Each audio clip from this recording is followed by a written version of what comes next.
In Nigeria, plastic waste has become an overwhelming challenge. Each year, millions of plastics end up in landfills, creating mountains of debris that will linger if nothing is done. In response, we have decided to take action. With the help of the Global Environment Facility Small Grants Programme, we're setting up recycling clusters in communities near water bodies and teaching local residents to collect and recycle plastics.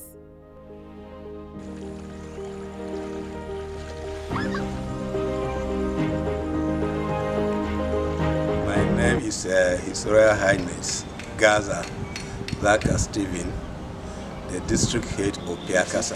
Piakasa is a community that has been established over 100 years ago, maybe up to 200 years ago.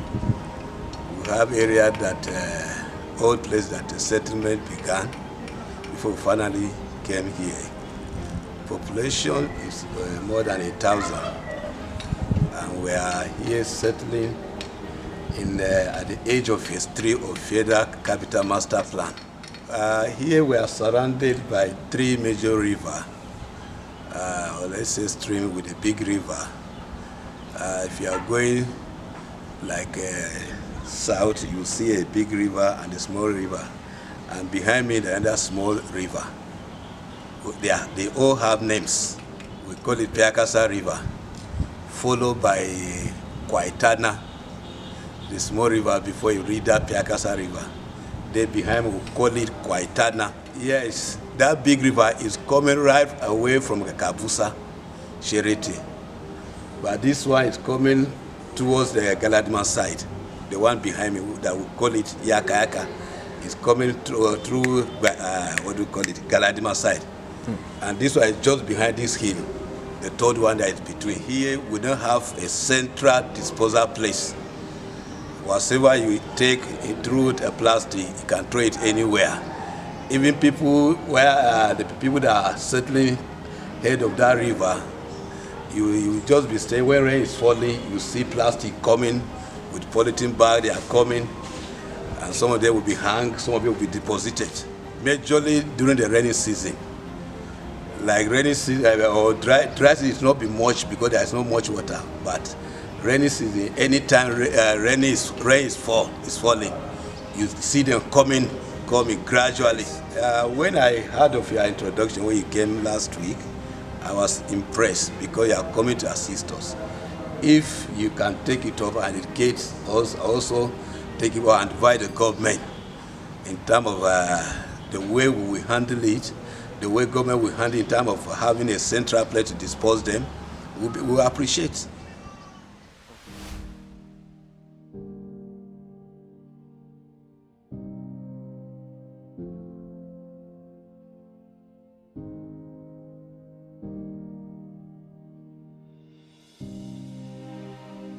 We began our journey by reaching out to the women in these communities to raise awareness about the adverse effects of marine plastic pollution and to inspire them to become part of the solution. Our women received all necessary safety trainings. We registered and opened green savings accounts for them, provided them ID cards, financial literacy training, and personal protective equipment to support their work. Some of the communities we visited in Abuja were Jika, Alita, Piakasa, Piwoyi, Karon Majiji, Tunga Maje, and Gwako. Through these efforts, we aim to create a sustainable future where women and youth have the tools to build resilient, waste-free communities.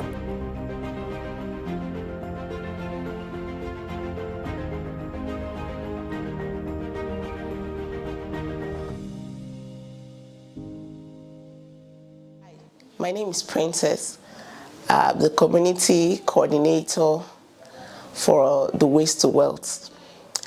I'm so excited that this waste to wealth was brought into this Chika community, because if you look around the community, you'll see a lot of litters and debris, of plastic waste, books, waterproof, and all sorts of solid waste. Unfortunately, the community had their environmental services all around, but it was not enough. And so I decided to encourage Waste Africa to come into the community to also support the community by basically helping the women become waste aggregators. To be honest, the economic situation in the country hasn't been nice, but interestingly, we discovered that this recyclable waste littered on the ground is actually a form of cash. And that was why when we were onboarded into the Waste to Wealth program, we were so excited because we can now save up money. When I say money, we can now save up a whole lump of cash in our bank accounts and use those monies to solve very dire needs, such as paying children's school fees, paying for house rent, paying for NEPA bill, or paying for whatever it is that is very key.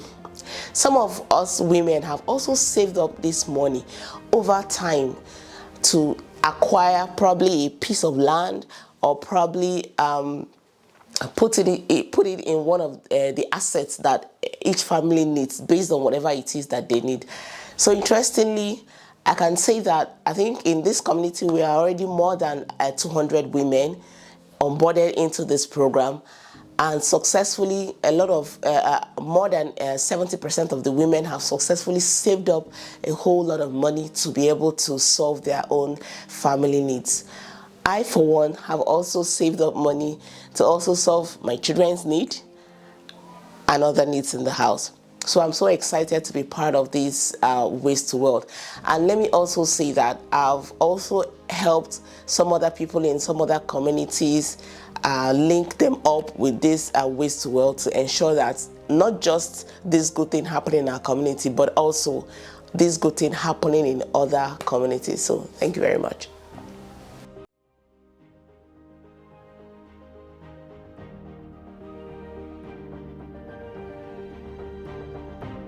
We launched 2 new recycling hubs and sensitized residents in these communities.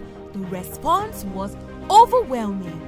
Residents came out in their numbers to drop off their recyclables and learn more about recycling. Alongside the hub launch, we conducted awareness campaigns to educate the community about plastic waste issues, the recycling process, and the potential for economic benefits through recycling.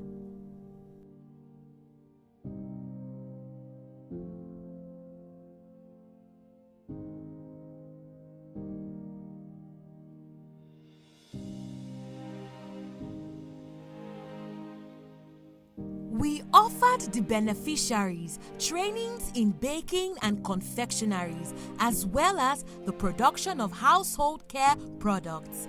These trainings opened doors for women to establish alternative income streams, enhancing their entrepreneurial capacity.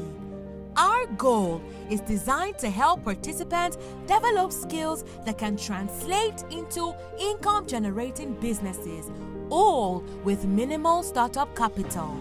The operations of the recycling hubs have created 4 green jobs for local youths, providing them with meaningful employment opportunities.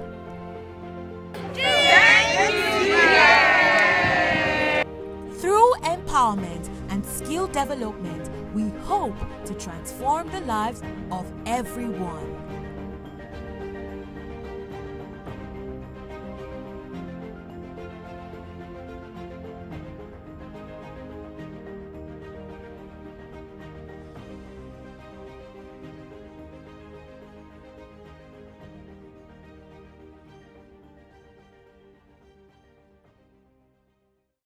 My name is Ibironke Olubamiche. I'm the National Coordinator for the Global Environment Facility Small Grants Programme, Nigeria. And the GEF supports environmental projects in developing countries. The GEF has 3 components: the full size, the medium size, and the small grants. And it's the small grants that I coordinate in Nigeria. And so far, we have supported close to 200 different community environmental initiatives. We have worked with over 150 civil society organizations in 29 states in over 200 communities in Nigeria. And so West Africa is one of the grantees that have benefited from the GEF Small Grants Programme. And their project borders on plastic waste management, which has become a menace globally and especially in this environment, also leading to polluting one of the international waters that we have here in Nigeria.